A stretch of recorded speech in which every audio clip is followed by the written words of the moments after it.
প্রেম, ভালোবাসা এবং তার সঙ্গে সঙ্গে মায়া। হাই এভরিওয়ান, আমি রূপম চলে এলাম নতুন ভিডিও নিয়ে। বন্ধুরা, এখন আমরা কথা বলতে এসেছি মায়াবতী নাটকটা নিয়ে। অনেক দিন ধরে অপেক্ষায় রয়েছি, কারণ আমার পছন্দের আরও একজন পরিচালক মেহমুদুর রহমান হিমি, তার বহুত নাটক দেখেছি। বিশেষ করে প্রেমের নাটক অনেক দেখা হয়েছে। তো অনেক দিন বাদে তার নাটক এলো, আমি তার জন্য অপেক্ষায় ছিলাম। এবং ফারহান আহমেদ জোবান, নাজনীন নাহার নিয়া আবারও ঈদে তাদের মোট আই থিঙ্ক 4টে কাজ আসছে। আশিকি নাটকটা অলরেডি আমি দেখে নিয়েছি, মায়াবতী একটা এসছে, আর মেহমুদুর রহমান হিমিরি ডিরেকশনে আরও একটা নাটক আসবে, সেখানেও এই দুজনই আছে। কি প্রেমের গল্প সামথিং, আর তার সঙ্গে সঙ্গে আরও একটা নাটক। তো টোটাল 4টে বা 3টে এরকম সামথিং নাটক এই পেয়ারের এই ঈদে এলো। তো মায়াবতী নিয়ে আমি পার্সোনালি খুব এক্সাইটেড এটার জন্যই, কারণ এর যখন টিজার এসছিল আমার বেশ গানটা অ্যাট্রাকটিভ লেগেছিল। দেখো, প্রেমের গল্প তো আমরা অনেক দেখি, অনেক মানে মানে চারিপাশে অনেক নাটক রয়েছে, অনেক প্রেমের গল্প দেখি, বাট মাহমুদুর রহমান হিমির প্রেমের নাটকের মধ্যে একটা আলাদাই কোথাও গিয়ে ফ্রেশনেস ব্যাপারটা কিন্তু থাকে। এই যে ফ্রেশনেস ব্যাপারটা তোমাকে এতটাই অ্যাট্রাক্ট করে, আরিফুর রহমান জনির কণ্ঠে যখন সেই জিনিসটা হয় না, একেবারেই ভাই জমে যায়। আমার এখনও মনে রয়েছে, আমি যখন মাহমুদুর রহমান হিমি স্যারেরই এপিটাফ দেখেছিলাম, তৌসিফ মেহবুব এবং মেহজাবিন চৌধুরী, ওই নাটকটা থেকে সত্যি লাস্টে না খুব ইমোশনাল হয়ে পড়েছিলাম, কেঁদেছিলাম রীতিমতো। ইভেন আরও একটা নাটক আছে ইয়ারমেট বলে, ওখানে একটা গান আছে, ওটা তো আমি প্রায় শুনি, তুমি আমার অনেক শখের, ওটাও আরিফুর রহমান জনেরই গান। তো অনেকদিন পর তারও কণ্ঠের একটা গান পেলাম, এবং মাহমুদুর রহমান হিমি স্যারেরও অনেকদিন পর একটা নাটক আমরা দেখতে পেলাম। তো যদি গল্প নিয়ে আলোচনা করি, একদম বেসিক একটা গল্প। ঠিক আছে, এখানে জোয়ানের যে ক্যারেক্টারটা, সে কোথাও গিয়ে তার দাদার কাছে শেল্টার নেয়, কারণ তার একটা পাস্ট হয়েছে, একটা স্টোরি রয়েছে। এবং নাজনীন নাহার নিয়া, তার বন্ধু, কোথাও গিয়ে তাদের সঙ্গে পরিচয় হয়, জোবানের আর কি যে দাদা, নাজনীন নাহার নিয়ার যে ক্যারেক্টারটা, তার একটা বান্ধবী রয়েছে, তার সঙ্গে প্রেম করে। আর ওদের প্রেমের মধ্যেই এদের আবার প্রেম শুরু হয়।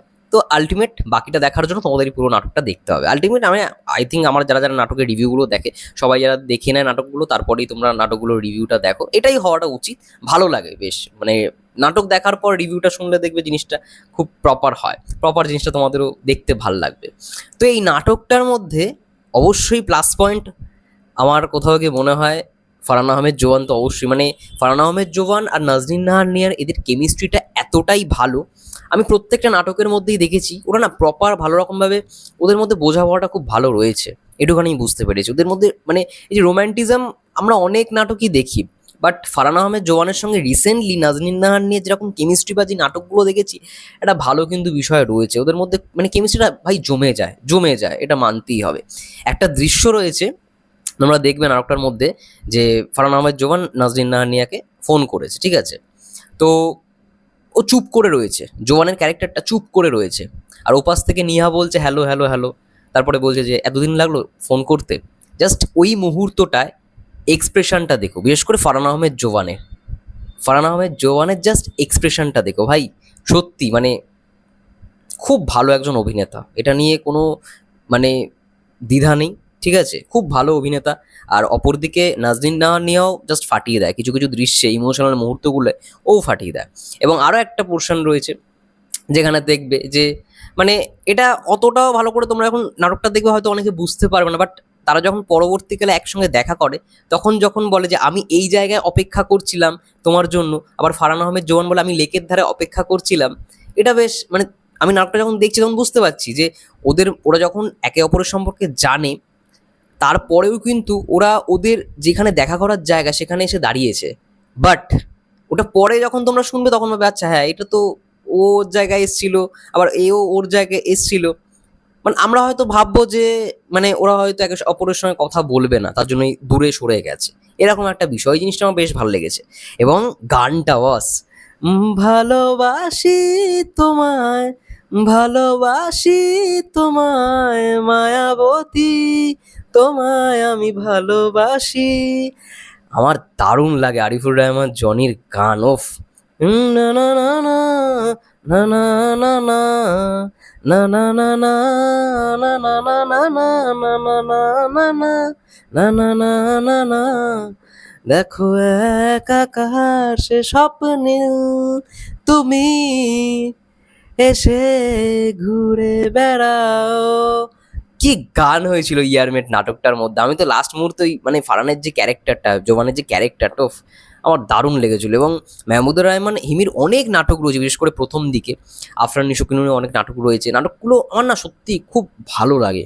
একটা অন্যরকম ভাই একটা আমি ফিল পাই মাহমুদুর রহমান হিমি স্যারের নাটকগুলো দেখে। তো এই নাটকটার মধ্যে অনেক দিন পর তার কাজ এলো, অনেক দিন পর তার নাটক দেখলাম। আরও একটা নাটক আসবে জোবান আর নিহাকে নিয়ে, ওই নাটকটাও দেখবো। ওখানেও আরিফুর রহমান জনির ভয়েস থাকবে। ইভেন মেহমুদুর রহমান হিমির বেশিরভাগ নাটকের মধ্যেই কিন্তু জনি ভাইয়ার গান থাকে।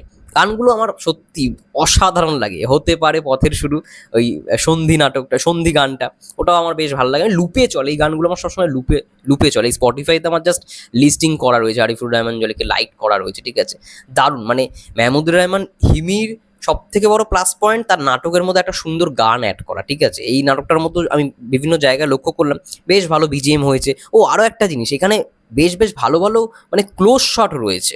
মানে তুমি তো একটা এক্সপ্লোর করবেই, একটা তুমি এনভায়রনমেন্ট ফিল করতেই পারবে। একদম সুন্দর একটা লোকেশনে শ্যুট করা হয়েছে, সুন্দর জায়গা, বেশ কিছু কিছু জায়গায় তোমরা দেখতে পারবে। এবং তার সঙ্গে ক্লোজ শটগুলো দুর্দান্ত, আমার তো বেশ ভালো লাগছে। এবং যেটা বললাম, জোবান আর নিহার কেমিস্ট্রি অলওয়েজ স্পেশাল। মানে ওদের মধ্যে বোঝাপড়াটা আই থিঙ্ক খুব ভালো, ঠিক আছে? নিহার ফার্স্ট নাটকই লাভ সেমিস্টার, প্রবীর রায় চৌধুরী, তিনিও একজন খুব ভালো রোম্যান্টিক ড্রামা বানায়, ঠিক আছে? উনিও আমার খুব পছন্দের পরিচালক। বাট মাহমুদুর রহমান হিমির নাটকগুলো আমার তো মানে অনেকদিন পর যেহেতু নাটক তার এলো, গানটা তো শুনেই জাস্ট আমার তো মানে মুগ্ধ করে দিয়েছিল। এবং মায়াবতী নামটা কেন মায়াবতী, এই যে বললাম না প্রথমেই যে প্রেম, ভালোবাসা, মায়া, এই যে ভালোবাসার প্রেমের মধ্যে অবশ্যই মায়া ব্যাপারটা দেখবে কাজ করবে। এখানে জোবানের মুখ থেকেও একটা ডায়লগ শুনবে, দারুণ সংলাপটা, দারুণ। তো যাই হোক, কলকাতা থেকে অনেক দেখি, অনেক অনেক মানুষ রয়েছে যারা নাটক দেখে বাংলাদেশে নিয়মিত।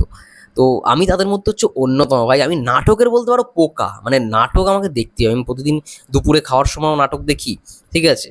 রাত্রে খাওয়ার সময় নাটক দেখি, এবং নতুন ঈদে তো নাটক গেলে এগুলো আগে দেখার চেষ্টা করি। আর এখন নাটকের মধ্যে ভাই ফারহান আহমেদ জোয়ান ফাটিয়ে দিচ্ছে, ফাটিয়ে দিচ্ছে। যেরকম এক্সপ্রেশন, খুব শীঘ্রই হয়তো মানে তাকে আমরা দেখতে পারবো সে বড় পর্দায় ডেবিউ করছে।